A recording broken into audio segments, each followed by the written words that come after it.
ഈ അടിമത്തം നിരോധിച്ച് Abraham Lincoln എന്നൊക്കെ പറയാറുണ്ടെങ്കിലും ഇപ്പോഴും ഒരുപാട് അടിമകളെ കിട്ടും. അടിമകളെ ഏറ്റവും കൂടുതൽ കിട്ടുന്നത് ആർക്കാണെന്ന് ചോദിച്ചാൽ ചില വിരോധികൾ പറയും യൂട്യൂബർമാർക്കാണ്, സിനിമാ നടന്മാർക്കാണ്, ക്രിക്കറ്റ് കളിക്കാർക്കാണ് എന്നൊക്കെ. സത്യത്തിൽ അവർക്കൊന്നും അടിമകളില്ല. അവർക്കൊക്കെ അഭിപ്രായക്കാരേ ഉള്ളൂ. അത് തിരിഞ്ഞു വീണാൽ തിരിഞ്ഞു വീഴും, മറിഞ്ഞു വീണാൽ മറിഞ്ഞു വീഴും. ഇപ്പം നമ്മൾ ചെയ്തുകൊണ്ടിരിക്കുന്ന ഒരു വീഡിയോയിൽ നമ്മുടെ ഒരു നിലപാട് അവർക്ക് ഇഷ്ടപ്പെടാതെ വന്നാൽ അവർ മുൻപിൻ നോക്കാതെ തെറി വിളിക്കും. സിനിമാ നടന്മാരും അതുപോലെ. അങ്ങനെ അടിമത്വമൊന്നും ആർക്കും ഇല്ല ഇപ്പം. പിന്നെ ക്രിക്കറ്റ് കളിക്കാർക്ക് കണ്ടില്ലേ, ഇപ്പോൾ കളി തോറ്റാൽ നല്ല ശരിക്ക് ചീത്ത പറയും. എന്നാൽ അടിമകളുള്ള രണ്ട് സെഗ്മെൻറ്റേ ഉള്ളൂ. ഒന്ന് രാഷ്ട്രീയ നേതാക്കൾ, അവരെക്കാൾ കൂടുതൽ ഈ മത നേതാക്കൾ. ഏതെങ്കിലും ഒരു മതസംഘടനയുടെ ഒരു പ്രധാനിയാണ് എന്നറിഞ്ഞു കഴിഞ്ഞാൽ പിന്നെ അവർക്ക് അവരെന്ത് ചെയ്താലും അടിമകളെ കിട്ടും, സൈബർ ഗുണ്ടകളെ കിട്ടും, അത്തരം സംഗതികളൊക്കെ കിട്ടും. അതുകൊണ്ട് അവരുടെ നടുവിൽ ഇങ്ങനെ വളരെ മനോഹരമായി വിരാജിക്കുക എന്ന് പറയുന്നത് ഇത്തരം ആളുകളുടെ ഒരു രീതിയാണ്. നമ്മുടെ ഫാത്തിമ നർഗീസ് എന്ന് പറയുന്ന മുനവർ അലി ശിഹാബ് തങ്ങളുടെ മകൾ ആ കുട്ടിയോടൊരു കാര്യം ചോദിച്ചപ്പോൾ ആ കുട്ടിയുടെ അഭിപ്രായം പറഞ്ഞു. അത് പറഞ്ഞത് നല്ല ആത്മവിശ്വാസത്തോടെയാണ്. എൻ്റെ സുഹൃത്തുക്കളായ ചില മാധ്യമപ്രവർത്തകർ അവിടെ ഉണ്ടായിരുന്നു. അവരൊക്കെ ധരിച്ചിരിക്കുന്ന മലബാറിലെ പെൺകുട്ടിയും പാണക്കാട്ടെ പെൺകുട്ടിയും എന്നൊക്കെ പറയുന്ന മുഖം പുറത്ത് കാണിക്കാത്ത, ചിലരൊക്കെ വിചാരിക്കുന്ന പോലെ ചാക്കിൽ മൂടിയിട്ടിരിക്കുന്ന, സ്വന്തമായ അഭിപ്രായമില്ലാത്ത അടിമകളായ എന്നൊക്കെ പറയുന്ന ചില സംഗതികളുണ്ടല്ലോ. അത്തരം ചിന്തകളിലാണ് കണ്ടതെങ്കിൽ ആ മോള് വളരെ കൃത്യമായി അവളുടെ അഭിപ്രായമാണ് അവൾ പറഞ്ഞത്. യോജിക്കുകയും വിയോജിക്കുകയും ഒക്കെ ചെയ്യാം. പക്ഷേ ചിലരിത് കിട്ടിപ്പോയി എന്നുള്ള ഒരു തലത്തിൽ പണ്ട് നമ്മൾ ഈ മുറിക്കകത്ത് എലി കയറുമ്പോൾ ശത്രുവായ അയലത്തുകാരനെ നിലവിളിച്ച് നമ്മൾ വീട്ടിൽ വരുത്തിയാൽ അവൻ എലിയെ അടിക്കുന്നതിന് മുമ്പ് ഈ വീട്ടിൽ അവന് ഇഷ്ടമില്ലാത്തതെല്ലാം അടിക്കും എന്നുള്ളതുകൊണ്ട് കുറച്ച് ഷജറകളും കുറച്ച് തൽപര കക്ഷികളും നമ്മുടെ അമ്പലക്കടവിനെ പോലുള്ളവരൊക്കെ വടിയെടുത്തുകൊണ്ടിറങ്ങി അടിയോടടി. അവർ ഈ കുഞ്ഞിനെ അല്ല അടിക്കുന്നത്, കുഞ്ഞിൻ്റെ ഉപ്പായെയും ആ കുടുംബത്തെയും തങ്ങന്മാരെയും എല്ലാം അങ്ങാണ് അടിച്ചുകൊണ്ടിരിക്കുന്നത്. കാരണം ഈ കൂട്ടത്തിൽ ഇവരെ അങ്ങ് അടിച്ചു പറ്റിക്കാം എന്നുള്ളതാണ് ഒരു സ്ഥിതിവിശേഷം. ഇതൊക്കെ പറയുമ്പോൾ ഈ പറഞ്ഞതുപോലെ ചരിത്രവും അതിൻ്റെ സംഗതികളുമൊക്കെ കുറച്ചുണ്ട്. അല്പം ദൈർഘ്യം ഉണ്ടാവും ഈ വീഡിയോയ്ക്ക്. അത് കേട്ടോണം, അത് കേൾക്കണേ. ഇത് പറയുന്നതിന് മുമ്പ് എനിക്ക് രണ്ട് കാര്യങ്ങളിൽ എനിക്ക് തിരുത്താനുള്ള രണ്ട് കാര്യങ്ങളുണ്ട്. തിരുത്തേണ്ടതെന്ന് വ്യക്തമാക്കി പറയണം. ഒന്ന്, മരണപ്പെട്ടുപോയ ഒരു ഉസ്താദിൻ്റെ ഒരു വീഡിയോ ക്ലിപ്പ് ഞാനൊരു വീഡിയോയിൽ കാണിച്ചു. ക്ഷമിക്കണം, ഞാൻ മരിച്ചുപോയി എന്നുള്ളത് അറിഞ്ഞിരുന്നില്ല. ആ അഭിപ്രായത്തെ ഒട്ടി യോഗ്യമല്ലാത്തതാണെങ്കിലും അദ്ദേഹത്തെ കാണിച്ചുകൂടായിരുന്നു. അതൊരു കാര്യം. രണ്ടാമത്തെ കാര്യം, ഞാൻ ഈ പള്ളിയിൽ പോയി നമസ്കരിക്കുന്ന കാര്യം പറഞ്ഞപ്പോൾ ഈ ആണുങ്ങളായ ആളുകളും വീട്ടിൽ നമസ്കരിക്കുന്നതാണ് ഉചിതം എന്ന് കരുതിയിരിക്കുന്നവരുണ്ട് എന്ന് പറയാനാണ് ഞാൻ ഉദ്ദേശിച്ചത്. അല്ലാതെ ആണുങ്ങൾക്ക് വീട്ടിലാണ് നമസ്കരിക്കുന്നതാണ് ഉചിതം എന്നൊരു പ്രവാചക കൽപ്പനയില്ല. ആണുങ്ങൾക്ക് എപ്പോഴും പള്ളിയിൽ പോകലാണ് നല്ലത്. എന്നാൽ അങ്ങനെ പറയുമ്പോഴും വെള്ളിയാഴ്ച മാത്രം പള്ളിയിൽ പോവുകയും എന്നാൽ പള്ളിയിൽ പോകാൻ സമയം ഉണ്ടായിട്ടും വീട്ടിൽ തന്നെ കമ്മിറ്റിക്കാരുമായിട്ട് പിണങ്ങിയിരിക്കുന്നവരൊക്കെ ധാരാളം പേരുണ്ട്. എനിക്കൊരു പക്ഷേ ആ സംസാരിച്ച് വന്നപ്പോൾ ചിന്തകൾ അങ്ങനെയൊക്കെ പോയിട്ട് ആ സെൻറ്റൻസ് ഒരു മാറിപ്പോയി. അത് രണ്ടും ഒന്ന് തിരുത്തി പറയേണ്ടതുണ്ട്. ഏതായാലും ഇതുമായി ബന്ധപ്പെട്ട് രണ്ട് പോസ്റ്റുകൾ പ്രത്യക്ഷപ്പെട്ടു. അതിലൊരു പോസ്റ്റ് എന്ന് പറഞ്ഞാൽ എന്താ, പഴയ ജാവേദ് ചൊക്ലി എന്ന പേരിൽ അറിയപ്പെട്ടിരുന്ന, പക്ഷേ അതുകൊണ്ട് പിന്നെ ഉപജീവന മാർഗവും കാര്യങ്ങളും ഭംഗിയായി നടക്കില്ല എന്ന് തിരിച്ചറിഞ്ഞ ജവേദ് മുസ്തഫ വി എന്ന് പറയുന്ന ഒരു ആളിൻ്റെ പോസ്റ്റാണ്. എന്താണെന്നറിയോ, ബിന്ദു മുനവ്വർ അലിയുടെ സംസാരം സലഫി സ്വാധീനം കാരണമാണെന്നാണ് ചിലരൊക്കെ പറഞ്ഞു കണ്ടത്. അവരുടെ മാതൃകുടുംബത്തിന് സലഫി പശ്ചാത്തലമുണ്ടെന്നത് ശരിയാണ്. പക്ഷേ അവർ ഇപ്പോൾ നടത്തിയതൊരു സലഫി ആർഗ്യുമെൻ്റ് അല്ല, തനി ലിബറൽ വാദങ്ങളാണ്. പുതിയ കാലത്തെ ഫെമിനിസ്റ്റുകൾ പോലും അംഗീകരിക്കാത്ത പിന്തിരിപ്പൻ വാദങ്ങളാണത്. ഫെമിനിസമൊക്കെ അവിടെ നിന്ന് ഒരുപാട് മുന്നോട്ട് പോയിട്ടുണ്ട്. ഈ മുസ്തഫ വി എന്നൊക്കെ പറയുന്ന ഈ ഉൽപ്പന്നത്തിന് അല്ലെങ്കിൽ ഈ ജീവിക്ക് ഈ സമുദായത്തിന് കിട്ടുന്ന ഗുണത്തെക്കാൾ കൂടുതൽ ലിബറലുകളെ കൊണ്ട് പോലും പലപ്പോഴും ഈ സമൂഹത്തിന് കിട്ടിയിട്ടുണ്ട്. നിങ്ങൾ ശ്രദ്ധാപൂർവം കേൾക്കണം എൻ്റെ സെൻറ്റൻസ്. എങ്ങനെയാണെന്നറിയോ, ഇതുപോലുള്ള തൊപ്പിയും കെട്ടി ഇതിനു മുമ്പ് മറ്റൊരു ചിത്രത്തിൽ കാണുന്നത് പോലെ ജന്മദിനവും ആഘോഷിച്ച് കേക്കും മുറിച്ച് പാട്ടും പാടി റീലും എടുത്ത് ഒക്കെ നടന്നതിന് ശേഷം സാധാരണ ഒരുമാതിരി കുഴപ്പമൊക്കെ കാണിച്ചാൽ ഈ സമുദായ സംഘടനകൾ സഹിക്കും. അതുപോലും കാണിക്കാൻ കഴിയാത്തവണ്ണം യാത്രകളും ആട്ടും പാട്ടുമൊക്കെ ആയിട്ട് നടന്നിട്ട് സംഘടനയിൽ നിന്ന് പറിച്ച് ദൂരേക്കെറിഞ്ഞിട്ട് ആ ദൂരെ പോയി കിടന്ന് വീണ്ടും എനിക്ക് ജീവിക്കണമെങ്കിൽ ആ സംഘടനയുടെ ഭാഗമായെങ്കിലേ എനിക്ക് വല്ലതും നടക്കുകയുള്ളൂ എന്നുള്ളതുകൊണ്ട് ഞാൻ ഒപ്പമാണേ എന്നും പറഞ്ഞ് നിലവിളിക്കുന്ന ഒരു മുതലാണ് ഈ മുസ്തഫ വി. ഈ മുസ്തഫ വി ഒക്കെ പിന്നിട്ടതാ. ഒറിജിനൽ പേര് മുസ്തഫ വി എന്നൊന്നുമല്ല. അദ്ദേഹത്തിൻ്റെ ഈ പറഞ്ഞതുപോലെ വേറെ ചില പേരുകളും ചില കാർഡുകളും ചില ചാറ്റുകളും ഒക്കെ കറങ്ങുന്നുണ്ട്. അതൊന്നും ഒരു വിഷയമല്ല, നമ്മളതൊന്നും എടുക്കേണ്ട കാര്യമില്ല. പക്ഷേ ഇതുപോലൊക്കെ ലിബറലിസം കാണിച്ചിട്ട് ദാണ്ട് ഈ കേക്ക് മുറിക്കുന്നതും ഷട്ടിൽ കളിക്കുന്നതും ഒക്കെ കളിച്ചിട്ടാണ് ഈ പറഞ്ഞ പാണക്കാട് തങ്ങന്മാരുടെ മക്കളുടെ അല്ലെങ്കിൽ മുസ്ലിം പെൺകുട്ടികളുടെ, അവരാരും ആകട്ടെ, അവരുടെ ലിബറലിസത്തെ അളക്കാനായി നടക്കുന്നത്. അപ്പോൾ അദ്ദേഹം അങ്ങനെ പറഞ്ഞു കഴിഞ്ഞപ്പോഴാണ് പിന്നെ മഹാനവറുകളായ മറ്റൊരു മനുഷ്യൻ്റെ ഇത് കേട്ടത്. അന്യപുരുഷന്മാർക്കിടയിൽ പൊതുപ്രവർത്തനം നടത്താനും പാട്ടും ഡാൻസും ഫുട്ബോളും കലാപരിപാടികളും നടത്താനും സുന്നി പെൺകുട്ടികളെ കിട്ടില്ല. ഖുർആൻ നിർദ്ദേശിച്ചതുപോലെ അവർ വീട്ടിലിരിക്കുമെന്ന് മാത്രമല്ല, വീട്ടിലിരുന്ന് അറ്റൻഡൻസ് രജിസ്റ്ററിൽ ഒപ്പിടും. എന്നിട്ട് ശമ്പളം എടുക്കും. എന്നിട്ട് ആ ശമ്പളത്തിൻ്റെ ഒപ്പുകളെല്ലാം വ്യാജമായിട്ടിടും. വേറൊരിടത്ത് ജോലി ചെയ്യും. എന്നിട്ട് കേസ് വരും. അതിലൊന്നും സുന്നത്തും ഹലാലും ഹറാമും ഒന്നുമില്ല. ഞാൻ പറഞ്ഞ മനസ്സിലായോ? ഈ പറയുന്ന സുന്നി സംഘടനകളുടെ ദശവാർഷികമോ മറ്റോ നടക്കുമ്പോൾ നമ്മുടെ സാക്ഷാൽ സക്കീർ നായികിനെ കൊണ്ടുവന്നു. അദ്ദേഹത്തോട് ഈ പെൺകുട്ടികൾ, സ്ത്രീകൾ പള്ളി പ്രവേശനത്തെക്കുറിച്ച് ചോദിച്ചപ്പോൾ പുള്ളി കൃത്യമായി നിലപാട് പറഞ്ഞു. ആ നിലപാട് പറഞ്ഞിട്ട് അതിനകത്തൊരു കലാപവും ഉണ്ടായില്ല, ഒരു ബഹളവും വെച്ചില്ല, ഒന്നും വെച്ചില്ല. അതങ്ങ് ഒതുക്കി തീർത്ത് ചർച്ചയൊന്നും ചെയ്തില്ല. കാരണം ചർച്ച ചെയ്യാൻ പോകാനുള്ള പോയിൻ്റില്ല. പിന്നെ ഇതിനകത്ത് ചർച്ച ചെയ്യുന്നത്? ഇവിടെ ഒരാൾ അവിടെ ഇരിക്കലാണ് ഉത്തമം എന്ന് പറഞ്ഞാൽ അതിൻ്റെ അർത്ഥം ഇവിടെ കയറണ്ടെന്നാണോ? അങ്ങനെ വ്യാഖ്യാനിക്കാൻ പറ്റത്തില്ലല്ലോ. അപ്പോൾ എന്തായാലും അത് വലുതായിട്ടൊന്നും ചർച്ച ചെയ്തില്ല. അതതിൻ്റെ വഴിക്കങ്ങ് പോയി.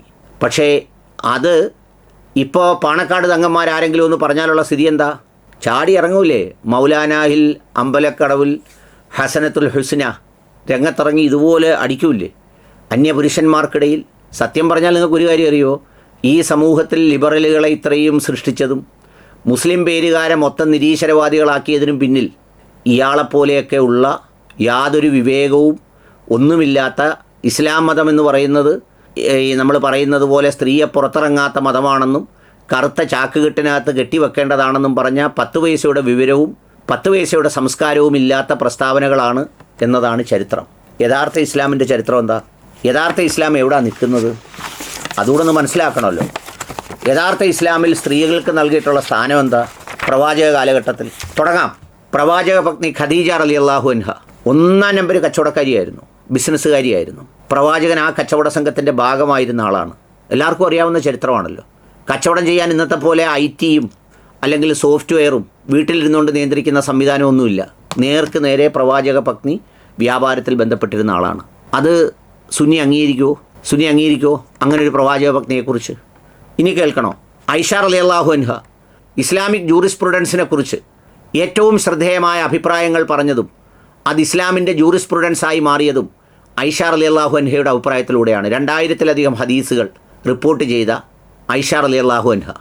പിന്നെ ഹഫ്സ റളിയല്ലാഹു അൻഹ, ആദ്യത്തെ എഴുതപ്പെട്ട ഖുർആൻ സൂക്ഷിച്ചിരുന്ന ഹഫ്സ റളിയല്ലാഹു അൻഹ ഇസ്ലാമിലെ അറിവിൻ്റെ, ജ്ഞാനത്തിൻ്റെ, അവർക്കാർക്കും വഹി കിട്ടിയവരല്ല, അറിവ് ശേഖരിക്കുകയും സമ്പാദിക്കുകയും ചെയ്ത് സൂക്ഷിച്ചതിൻ്റെ ഒരു എക്സലൻ്റ് എക്സാമ്പിളായി നിൽക്കുകയാണ്.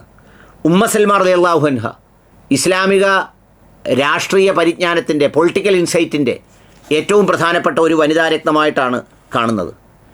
ഇനിയുണ്ട് സൈനബ് റളിയല്ലാഹു അൻഹ. വളരെ ഉന്നതമായ പ്രാസംഗിക ശേഷിയും അതുപോലെ നല്ല നേതൃപാഠവും ഉണ്ടായിരുന്ന മഹത്തായ വനിതാരത്നങ്ങളിൽ ഒന്നായിട്ടാണ് സൈനബ് റളിയല്ലാഹു അൻഹയെ ഇസ്ലാമിക ചരിത്രം അടയാളപ്പെടുത്തുന്നത്. ഷജർ അൽ ദർ എന്ന് പറയുന്ന ഒരു വനിതാരത്നമുണ്ട്.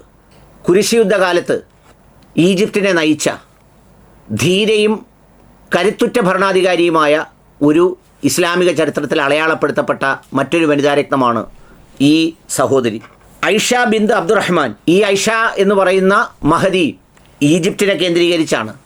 ഖുർആനിക് വിഷയങ്ങളിൽ അഗാധമായ പാണ്ഡിത്യമുള്ള, ഇസ്ലാമിക ചരിത്രത്തെക്കുറിച്ച് എണ്ണപ്പെട്ട പുസ്തകങ്ങൾ എഴുതിയിട്ടുള്ള ഈ ഐഷ ബിന്ത് അബ്ദുറഹ്മാൻ എന്ന് പറയുന്ന സഹോദരിയും ഇസ്ലാമിക ചരിത്രത്തിൻ്റെ ഒരു നിറഞ്ഞ പാഠമായിരുന്നു.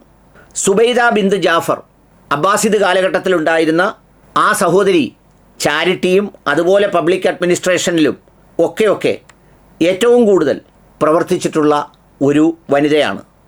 നൈജീരിയക്കാരിയായിട്ടുള്ള നാന അസ്മ, അതായത് 19-ാം നൂറ്റാണ്ടിൽ, പണ്ടെങ്ങുമല്ല, ഈ അടുത്ത 19-ാം നൂറ്റാണ്ടിൽ അവിടുത്തെ സ്ത്രീകളുടെ വിദ്യാഭ്യാസത്തിന് വേണ്ടി എല്ലാ അദബുകളും മര്യാദയും ഒക്കെ സൂക്ഷിച്ചുകൊണ്ട് പൊതുസമൂഹത്തിനിടയിൽ നിന്ന് പ്രവർത്തിച്ച വനിതാരത്നങ്ങളിൽ ഒരാളാണ്.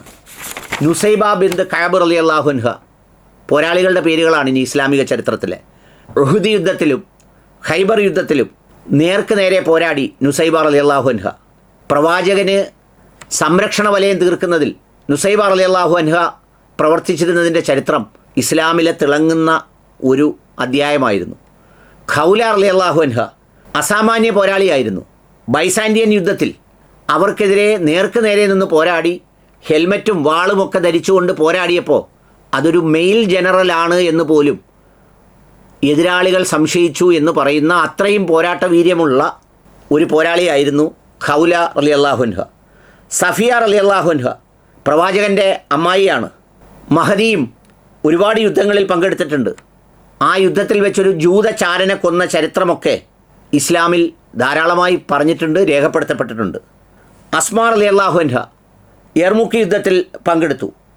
ഈ പറഞ്ഞ പ്രവാചകൻ്റെ ഒരു അംബാസിഡർ എന്നുള്ള നിലയിൽ പല നയതന്ത്ര കാര്യങ്ങൾക്ക് ഉപയോഗിച്ചത് അസ്മാ റളിയല്ലാഹു അൻഹയാണ്.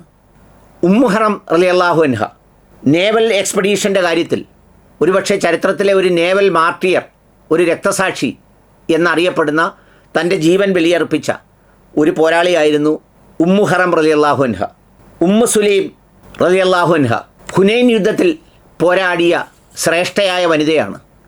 ആ യുദ്ധത്തിൽ പോരടിച്ച് മറിഞ്ഞു വീഴുന്ന ആളുകൾക്ക് എന്തെങ്കിലുമൊക്കെ തരത്തിലുള്ള പരിക്കുകൾ സംഭവിച്ചാൽ ആ പരിക്കുകൾക്ക് വേണ്ട മെഡിക്കൽ ശുശ്രൂഷ നൽകുകയും പ്രവാചകനെയും അതുപോലെയുള്ളവരെയും സംരക്ഷിക്കുന്നതിന് വേണ്ടി പ്രത്യേകമായ കവചങ്ങളുമായി യുദ്ധത്തിന് പുറപ്പെട്ടവരാണ് മഹദി എന്നാണ് ഇസ്ലാമിക ചരിത്രത്തിൽ കാണുന്നത്. പിന്നിതിലെല്ലാം ഉപരി ഫാത്തിമ അൽ ഫിഹിരി എന്ന് പറയുന്ന 9-ാം നൂറ്റാണ്ടിൽ ജീവിച്ച മൊറോക്കയിൽ എത്തിയ ഒരു വനിതാരത്നമുണ്ട് ഇസ്ലാമിക ചരിത്രത്തിൽ. 859 സിയിൽ ഹൽ കറാവിയൻ എന്ന് പറയുന്ന ഒരു വിദ്യാഭ്യാസ പരിപാടിയും യൂണിവേഴ്സിറ്റിയും അതിൻ്റെ അനുബന്ധ സ്ഥാപനങ്ങളും സ്വന്തം അധ്വാനം കൊണ്ട് സ്ഥാപിച്ച ആദ്യത്തെ ചരിത്രത്തിലെ വനിതയാണ് ഈ പറയുന്ന ഫാത്തിമ അൽ ഫിഹ്രി. ഇസ്ലാമിക ചരിത്രത്തിലെ ഏറ്റവും പ്രധാനപ്പെട്ട ഒരു വനിതാരത്നമായിട്ടാണ് അവരെയൊക്കെ കാണുന്നത്. പിന്നീട് ആ സ്ഥലത്ത് ഈ പറയുന്ന നിരവധിയായ സർവകലാശാലകൾ, ഇന്നൊക്കെ നമ്മൾ പറയുമല്ലോ എഡ്യൂക്കേഷൻ സിറ്റി എന്നൊക്കെ പറയുമല്ലോ, അത് 9-ാം നൂറ്റാണ്ടിൽ ആ എഡ്യൂക്കേഷൻ സിറ്റി സ്ഥാപിച്ചത് ഒരു വനിതയാണ്. അതിനകത്ത് പള്ളിയുണ്ടാക്കി, പള്ളി സമുച്ചയങ്ങളുണ്ടാക്കി, ആ പള്ളിയുടെ നിർമ്മാണ ഘട്ടങ്ങളിൽ മുഴുവൻ സുന്നത്ത് നോമ്പെടുത്ത് അത്രമേൽ പരിശുദ്ധിയോടെ അത് സൂപ്പർവൈസ് ചെയ്ത വനിതാരത്നമാണ്.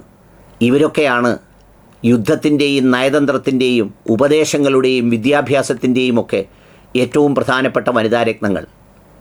ഇവരാരും സ്വന്തമായി സ്ഥാപിച്ച കോളേജുകളിൽ വ്യാജ ഒപ്പിട്ട് കാശെടുത്തിട്ടുള്ളവരല്ല, അത് മോഹിച്ചവരുമല്ല, സമൂഹത്തിലിറങ്ങി നിന്ന് പ്രവർത്തിച്ചവരാണ്. അവരുടെ മുന്നിലാണ് ഈ പറയുന്ന അമ്പലക്കടവനെ പോലെയുള്ളവർ ഇരുന്ന് പറയുന്നത് ഇതിനകത്ത് സുന്നികളിൽ നിന്ന് പെണ്ണുങ്ങളെ ആരെയും കിട്ടത്തില്ല, പെണ്ണുങ്ങളെല്ലാം അടുക്കളയിലിരിക്കുന്നവരാണ്, പെണ്ണുങ്ങളിറങ്ങി വർത്തമാനം പറഞ്ഞു പോയാൽ അവരെല്ലാം ലിബറലാണ്. എന്ത് ലിബറലാണെന്നറിയുമോ? ഞാൻ നേരത്തെ പറഞ്ഞതുപോലെ ഈ ലിബറലുകളെ കൊണ്ടുള്ള ഗുണം പോലും ഈ പഴമൂടുകളെ കൊണ്ടില്ല എന്നുള്ളതാണ് ഈ മതത്തിൻ്റെ ഒരു പ്രത്യേകത. അതുകൊണ്ട് ഫാത്തിമ നർഗീസുമാർ അവരുടെ അഭിപ്രായങ്ങൾ പറയണം, അവരുടെ ബോധ്യങ്ങൾ സംസാരിക്കണം.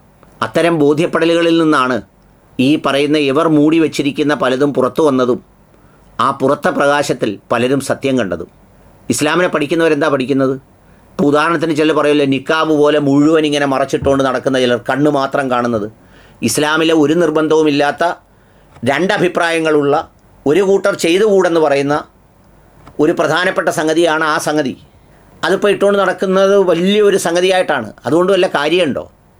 ഞാൻ നേരത്തെ പറഞ്ഞതുപോലെ സർക്കാരിൻ്റെ പൊതുപണം മോഷ്ടിക്കുകയും കള്ളയൊപ്പിട്ട് കാശെടുക്കുകയും അതുമാത്രമല്ല ഏത് വൃത്തികേടുകളും ഈ സ്വന്തം കമ്മ്യൂണിറ്റിയിൽ എന്ന് പറഞ്ഞാൽ ഈ പണ്ഡിത സമൂഹങ്ങൾക്കിടയിൽ ഉണ്ടാക്കുകയും ചെയ്തിട്ട് അതിൽപ്പെട്ടവരാരും സുന്നത്തുകാരല്ല എന്നൊക്കെ പറഞ്ഞ് പ്രസ്താവന ഇറക്കുന്നതിനെ അർഹിക്കുന്ന അവജ്ഞയോടെ ഈ സമുദായത്തിലെ പെൺമക്കൾ തള്ളിക്കളയണം.